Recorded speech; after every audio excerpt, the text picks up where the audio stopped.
If you're using Firefox and your search results keep opening with Bing and you want to switch back to Google, you're in the right place. In this video, I'll show you exactly how to change the Firefox search engine from Bing to Google in just a few easy steps. This is a quick fix, but it makes a big difference if you want your browser to search the way you prefer. Before we begin, make sure to like this video and subscribe for more simple tech tutorials like this. Alright, let's jump in. First, open Firefox on your computer. Once Firefox is open, look to the top right corner of the browser and click the menu button, which looks like 3 horizontal lines. This opens the main Firefox menu. From that menu, click Settings. This will take you to Firefox's main settings page where you can customize how the browser behaves. On the left side of the settings page, find and click Search. This section controls your browser's search options, including the default search engine. Now look for the default search engine section. Here you'll see a drop-down menu showing the current search provider.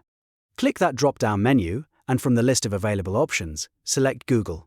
As soon as you choose it, Firefox will update your default search engine, so any searches you make from the address bar will now use Google instead of Bing. If you want to double-check that the change worked, just click in the address bar and type a search term. You should see Google results appear right away. And that's it, you've successfully changed your Firefox search engine from Bing to Google. If this video helped you out, please hit the like button and subscribe for more helpful browser tips, computer fixes, and easy how-to guides. Thanks for watching, and I'll see you in the next one.